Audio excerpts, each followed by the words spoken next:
Assalamualaikum warahmatullahi wabarakatuh. Alhamdulillahi rabbil alamin. Assalatu wassalamu ala asrafil anbiya'i wal mursalin Sayyidina wa maulana Muhammadin. Ashhadu an la ilaha illallah wa ashhadu anna Muhammadar Rasulullah.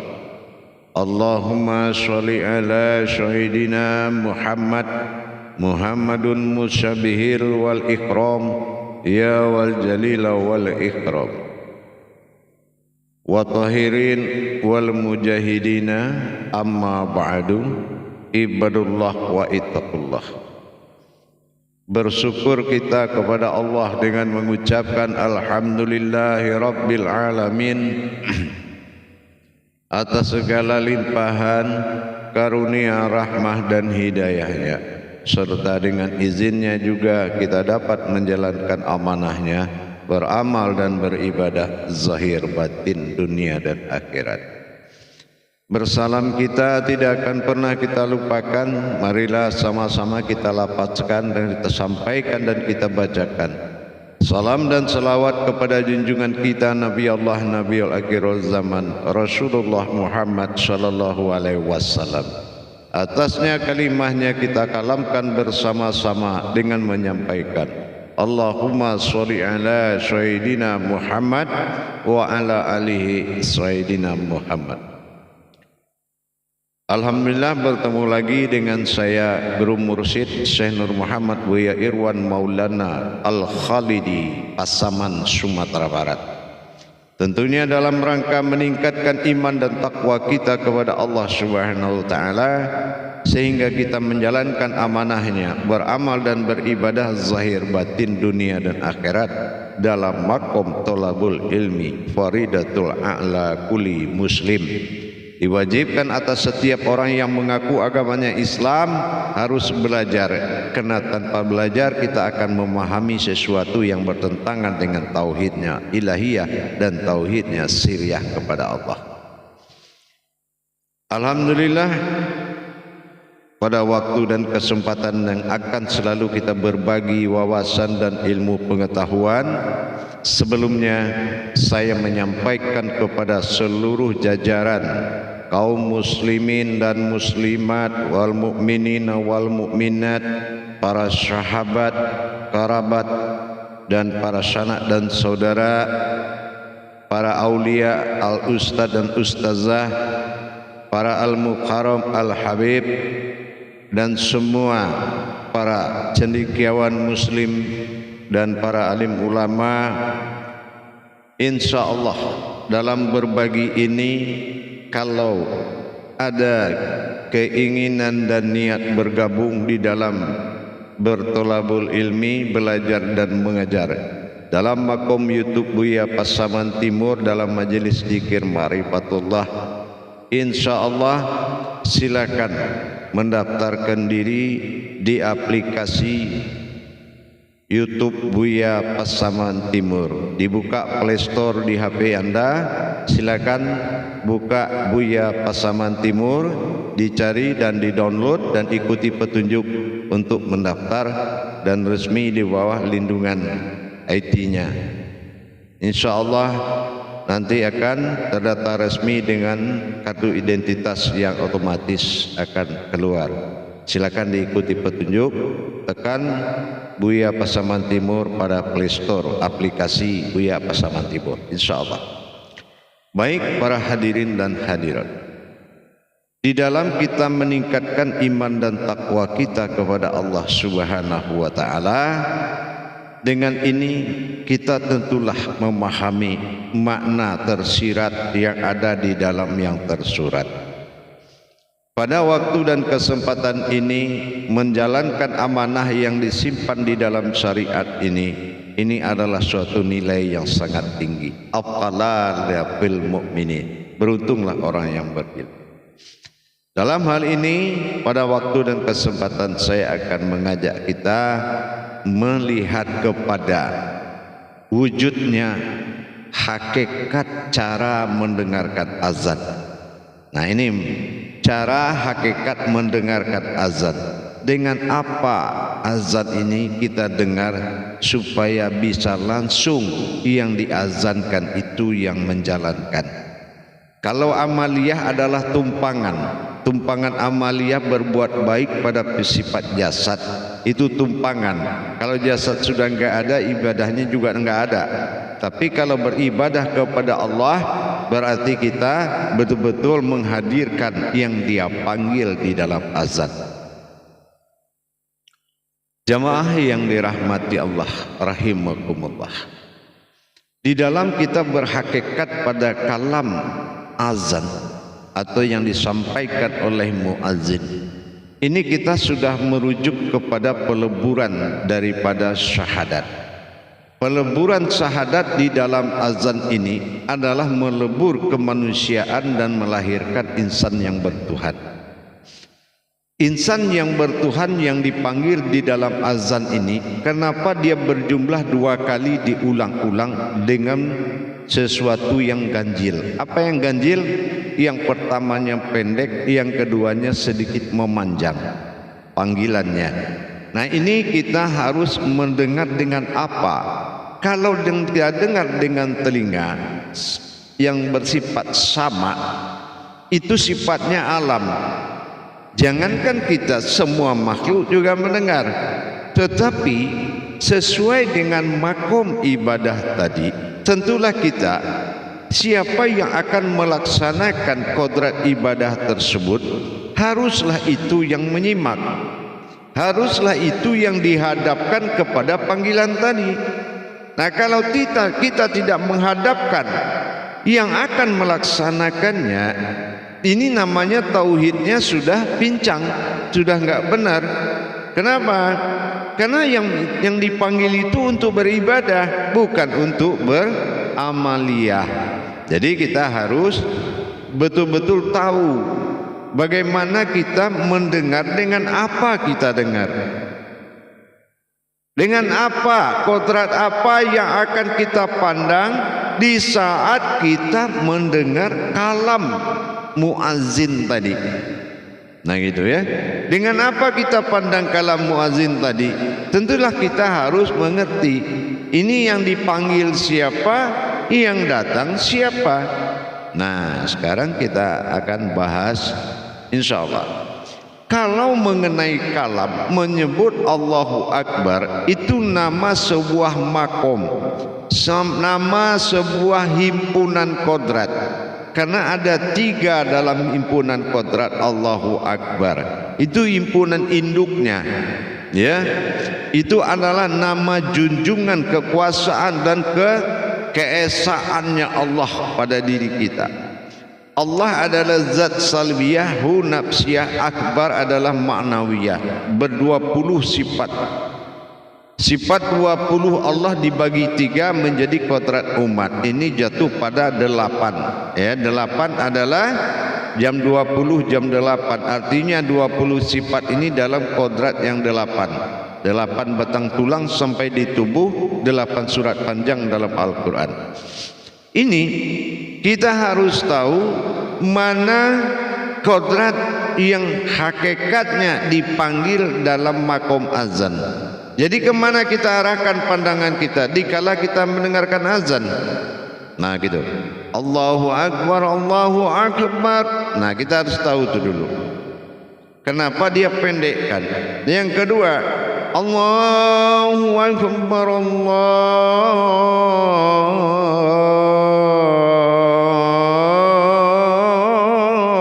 Akbar. Kenapa dia panjangkan? Nah ini, di sini kita akan memperlihatkan 2 kodrat yang dipanggil 2 kali. Jadi 2 pada sifat dohirnya dan 2 pada sifat batinnya. Nah ini, jadi kalau umpamanya yang pertama kita dengar Allahu Akbar, Allahu Akbar. Nah berarti kita menjawab dengan siap bertajalli kepada Allah. Alhamdulillahirabbil alamin. Nah, ini contohnya ya. Jadi ini diarahkan pertama kepada sifat hayat bagi Allah, nur bagi diri, tubuhnya adalah zat.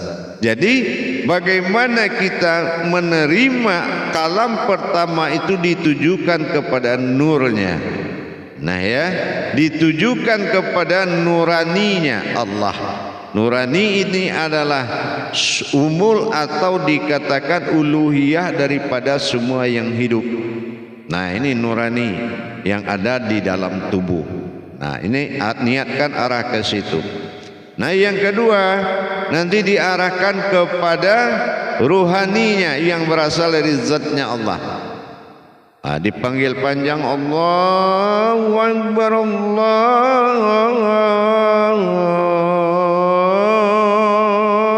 Akbar dalam, berarti kita harus memperlihatkan, memandang ruhani kita, yaitu zat yang diberikan ruh oleh Allah. Nah inilah zat ya, itu dinamakan rohani. Kalau zat itu tidak ditiupkan ruh dulu, tidak akan rohani namanya. Itu penyempurnaan.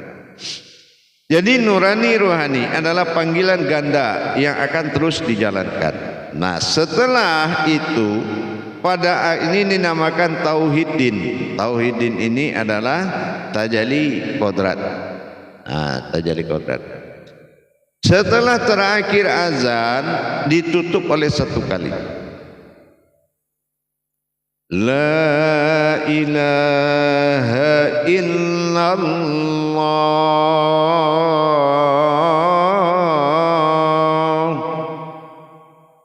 Berarti kenapa tidak dua kali?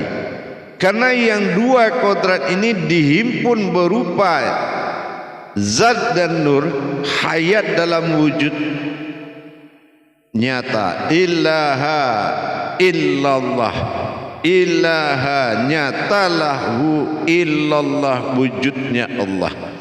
Nah yang berdiri ini adalah sebuah wujud yang di dalamnya ada dua wujud yang akan dipertemukan menjadi satu, yang bernama wujudullah. Nah jadi wujud sir adalah nyawa, nurani, ruhani dan rabbani nyawa. Dua ini akan ditenggelamkan di dalam takbir dalam satu wujud, yaitu alam sukun. Nah disitulah akan dimasukkan kedua kodrat. Maka disitulah tinggallah perumpamaan yang berdiri lagi, yaitu ahyan kerajiah, wujud yang terlihat. Jadi sementara dua wujud sudah tenggelam kepada sukun, dalam sukun ada sir, tempat kita berkusuk, tempat kita berhadap dan mengantarkan doa. Jadi hakikat azan itu demikian. Secara tasyawuf kita lihat, tauhid itu tidak akan ada perbedaan. Jamaah yang dirahmati Allah rahimakumullah, dengan kita meningkatkan kualitas azan tadi, bahwasannya jelas sudah azan adalah peleburan diri kemanusiaan menuju insan ketuhanan. Insan ketuhanan adalah insaniyahnya Allah, nurani pada jasad dan rohani pada diri insan, dan rabbani pada nyawa. Dan ini adalah diri hakikat. Makanya jatuh hidup itu 3 kali, karena ada 3 kodrat diri fanafilah namanya. Diri inilah yang akan benar-benar kita hadapkan kepada wujud Allah, yaitu batin bilah yang ada dalam sukun qalbi terdalam, dari nurani dan rohani yang ditenggelamkan ke dalam. Hadirin jamaah dimanapun berada, kaum muslimin dan muslimat rahimakumullah, jelas sangat perjalanan daripada kerahasiaan amanah Allah.